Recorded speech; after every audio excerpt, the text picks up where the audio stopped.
ये test match आसानी से भारत ने जीत लिया। घर पे खूब खेलते हैं, इसमें कोई शक नहीं है कि इस वक्त सबसे टफ टीम भारत की है घर में हराने के हिसाब से। कंसेक्यूटिव हमें जीत दिखे लगातार, जिस तरह टीम इंडिया जीती हुई दिख रही है, अनबीटन रही, इस तरह की परफॉर्मेंस लाने के लिए कितनी जद्दोजहद हमें करनी पड़ेगी? सवेरा इन्होंने ना अपने स्टैंडर्ड्स बहुत हाई कर लिए है। अब ये पाकिस्तान एक वक्त होता था जो पाकिस्तान से ये थोड़ा सा बैकफुट पे रहते थे, लेकिन अब इन्होंने अपनी सोच जो है ना वो बहुत आगे कर ली है। जो इंडियन टीम ने जो विक्ट्री हासिल की है ना, वो विक्ट्री ऐसी है कि आप देखें कि एशिया में कोई टीम अगर कोई ऐसी परफॉर्मेंस दिखा सकती है तो वो इंडियन ही कहना पड़ेगा, इंडियन टीम है। इंडिया की टीम का जो जीतने का रेशियो है टेस्ट क्रिकेट के अंदर वो है ये। अब आप ये देखिए, चाहे अपनी कंट्री में खेलें चाहे बाहर खेलें, 3-3 दिन के अंदर अगर आप मैचेस खत्म कर रहे हैं 2.5 दिन के अंदर, इसका मतलब ये कि आपके पास बैटिंग तो है लेकिन बॉलिंग भी ऐसी है जो 2.5-3 दिन के अंदर मैच खत्म कर रही है। और उसके आगे कोई भी आएगा वो उसको डिस्ट्रॉय कर देंगे, उनको मात दे देंगे। इस वक्त इंडिया की टीम ऐसे ही लग रही है, बहुत जल्द लग रही है। बॉलिंग यूनिट देखा जाए, चाहे वो पेसर्स ले ले, नया बॉल पुराना बॉल, स्पिनर्स ले लें, एक्सपीरियंस है, विकेट टेकिंग है। कुलदीप यादव ने 5 for 82। कुलदीप का समझ में नहीं आ रहा है इनको ना, अंदर कौन सी आ रही है बाहर कौन सी आ रही है। वो तो आखिरी विकेट अच्छी पार्टनरशिप कर गई थी, अदरवाइज वो कुलदीप ने बहुत अच्छी बॉल किया। मैं कह रहा हूँ हमें कौन सा समझ आ रहा था कुलदीप। अरे भाई जरा ये देखो तबाही, दूसरा टेस्ट मैच में भी इंडिया की बड़ी जीत आई। वेस्ट इंडीज ने जो इंडिया को टारगेट दिया है ना यार, इससे ज्यादा तो मैं नाश्ता कर लेता हूँ। और ये तो प्रैक्टिस है इंडिया के बैट्समैनों की। 121 रन का जो है वो टारगेट दिया और इंडिया के लिए टारगेट को मक्खन मलाई जैसा आउट हो गए, लेकिन कोई मसला नहीं। इंडिया की बैटिंग लाइन के लिए अगर 500 स्कोर भी वेस्ट इंडीज देता तो इंडिया के लिए कोई मुश्किल बात नहीं थी। बात जिस टाइम ये बैटिंग करनी होती है ना तो ये फाइट करती है, तो आपको पता चलता है कि जी इसकी टीम की कितनी स्ट्रेंथ है। मगर टफ टाइम एक आधे सेशन में जरूर दिया, मगर उसके बाद इतनी कैपेसिटी नहीं थी कि वो भारत को चैलेंज कर सके over a period of 5 days. मगर भारत को क्रेडिट देना पड़ेगा कि पिछले 5-6 साल से एक लेवल मेंटेन किया हुआ है और नए से नए सुपरस्टार्स निकालते हैं, नए से नए हैरानकुन परफॉर्मेंस निकालते हैं, जिसकी वजह से इस टीम की रिस्पेक्ट है ना सिर्फ भारत में बल्कि ओवरसीज टेरिटरी में भी जाके अपना लोहा मनवाते हैं। इंडिया वाले ने उनको बुलाया और घर आके मारना ना कोई इंडिया से सीखे, किस तरह घर आके भी और घर जाके देख लो, इधर बुलाया फिर मार रहे हैं। पहला मैच मारते नहीं है वो सीखते हैं। बड़ी जबरदस्त विक्ट्री हासिल की इंडिया ने। इस तरह की विक्ट्रीज बड़ी कम देखने में आई है क्योंकि जी आप है ना किसी भी टीम को इस तरह आउट कर दें। तो वैसे मेरे लिए ना एक ज्यादा हैरान कन है कि मेरा ये ख्याल था कि थोड़े ज्यादा स्कोरों में आउट कर देंगे, लेकिन इसकी बात कर रहा हूँ कि जो इन्होंने पहले टेस्ट मैच में पहली इनिंग्स में बॉलिंग की थी ना, पता चल रहा था कि जिस तरह बुमराह ने सिराज ने बॉलिंग कर रहे थे। जब से ये नई लड़कियां आई हैं जो ये जिस अप्रोच से ये खेल रहे हैं क्रिकेट, जिस कहना चाहिए कि पैशन के साथ खेलते हैं, जितने अब ये पॉजिटिव क्रिकेट खेलना शुरू हो गए, वो इसलिए कह रहा हूँ कि आप देखें कि इनकी विक्ट्रीज है ना आउटसाइड द कंट्रीज बहुत होने लग गई। जिस टीम की विक्ट्रीज आउटसाइड द कंट्री होना शुरू हो जाए ना, तो इसका मतलब ये है कि जो उसकी टीम है ना बहुत स्ट्रांग टीम है। होम टीम में ना बहुत सारी टीमें जीतती हैं, लेकिन इस तरीके से हराना मुल्क में, और ये एक बड़ी टीम की निशानी है। और मैं जितनी भी सिराज की तारीफ करूं, बुमराह की तारीफ करूं, क्योंकि एक तो देखो विकेट सिराज ने टेस्ट मैच आउट किए हैं, बुमराह ने दूसरी इनिंग में ये 3 आउट किए हैं, लेकिन आप इनकी अप्रोच देख रहे हैं कि जिस एग्रेशन के साथ ये बॉलिंग कर रहे हैं, जिस टाइम ये बैटिंग करनी होती है ना तो ये फाइट करती है, तो आपको पता चलता है कि जी इसकी टीम की कितनी स्ट्रेंथ है। और रहे सही के साथ के बॉलर्स तो पहले टेस्ट मैच में भी इससे बड़ी जबरदस्त बॉलिंग कर रहे थे, और जहां भी उन्होंने कोई अपॉर्चुनिटी मिस नहीं की जितनी जबरदस्त। मेरे ख्याल में जो इंडिया के पास अपॉर्चुनिटी थी पहले टेस्ट मैच जीतने की, उसका रिवॉर्ड मिला है कि जो ये इतना जबरदस्त टेस्ट मैच जीते हैं। लेकिन मेरे लिए जो सारों से इंप्रेसिव चीज है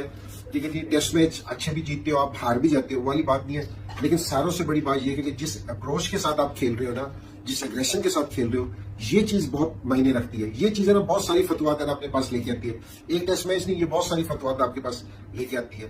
तो बड़ा जबरदस्त रहा इंडिया के लिए और सिराज के लिए और बुमराह के लिए बॉलर्स को, क्योंकि जिस तरह की इन्होंने बॉलिंग की है कि देखने का भी मजा आया इनकी बॉलिंग का। एक दौर था कि वेस्ट इंडीज की टीम डोमिनेट करती थी टेस्ट क्रिकेट के अंदर, और कितने जबरदस्त फास्ट बॉलर थे उनके पास। टेस्ट क्रिकेट के अंदर अगर आपने जीतना है या परफॉर्म करना है तो आपके पास जो बॉलिंग लाइनअप है वो बड़ी तगड़ी होनी चाहिए। बैटिंग तो होनी चाहिए, लेकिन बॉलिंग जो है वो मेन चीज होती है। कि इंडिया की टीम अब जो डोमिनेट कर रही है टेस्ट क्रिकेट के अंदर, उसकी रीजन क्या है? आई थिंक जब मैंने जब क्रिकेट स्टार्ट की, या एक आध 2 स्पिनर्स होते थे, इनके अलावा इंडिया की टीम के पास कोई इतने जबरदस्त बॉलर्स नहीं है। जब हमने क्रिकेट स्टार्ट की तो हम यही सुनते थे कि पाकिस्तान के पास क्या बॉलर्स हैं टेस्ट क्रिकेट के अंदर, लेकिन इंडिया के पास इतने अच्छे नहीं है, या पूरी दुनिया के पास इतने जबरदस्त फास्ट बॉलर्स हैं 5 डे क्रिकेट में, ये इंडिया के पास नहीं है। कल के दौर में भी देख लें फास्ट बॉलर्स कितने अच्छे हैं उनके पास, वो टेस्ट क्रिकेट में कितना अच्छा डोमिनेट करते हैं। इंडिया की टीम का जो जीतने का रेशियो है टेस्ट क्रिकेट के अंदर वो है ये। अब आप ये देखिए, चाहे अपनी कंट्री में खेलें चाहे बाहर खेलें, 3-3 दिन के अंदर अगर आप मैचेस खत्म कर रहे हैं 2.5 दिन के अंदर, इसका मतलब ये कि आपके पास बैटिंग तो है लेकिन बॉलिंग भी ऐसी है जो 2.5-3 दिन के अंदर मैच खत्म कर रही है।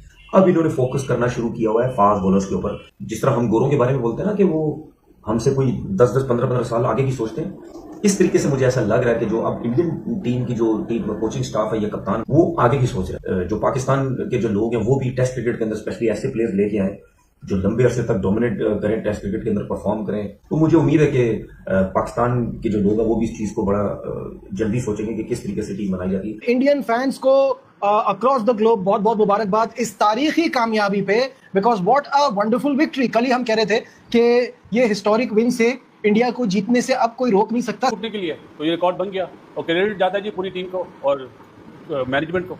At the end of the day बहुत ही सुपीरियर परफॉर्मेंस रही इंडिया की, बहुत ही सुपीरियर परफॉर्मेंस, और जो याद रखी जाएगी, जो इंडियन टीम ने जो विक्ट्री हासिल की है ना, वो विक्ट्री ऐसी है कि आप देखें कि एशिया में कोई टीम अगर कोई ऐसी परफॉर्मेंस दिखा सकती है तो वो इंडियन ही कहना पड़ेगा, इंडियन टीम है। इंडियन सिस्टम की कामयाबी है, प्लेयरों की है। जिस टीम में विराट कोहली ना हो, शामी ना हो, रोहित शर्मा, अश्विन छोड़ गया हो, तो वो टीम, यंग इंडियन टीम जीतना एक टेस्ट में तो मेरे ख्याल से बड़ी परफॉर्मेंस और क्रेडिट देना चाहिए। और गौतम पे मेरे ख्याल से बड़ा प्रेशर रिलीज हुआ होगा। जाहिर सी उन्होंने दूसरी चीज अपनाई, हालांकि फिर बात है कि कुलदीप को खिलाओ। कामी भी बोला था कुलदीप को खेलना चाहिए था, सही है। अब दूसरी बारी में उसने आउट भी कर दिया, अब क्या करेंगे? यहाँ पे जो मेरे ख्याल से नंबर्स लिए हैं इंडियन बॉलिंग ने, जो सिराज ने पहली इनिंग में बॉलिंग करके दिखाई है, वो अनबिलीवेबल है। तो आप यहाँ से अंदाजा लगा लें कि कितनी जबरदस्त बॉलिंग की है, एरिया कितना जबरदस्त था, पेस पे रिलाई नहीं किया, सिर्फ लाइन और लेंथ और स्विंग का पूरा फायदा उठाया, सीम हिट करने की कोशिश की जहां से उनको फायदा मिला।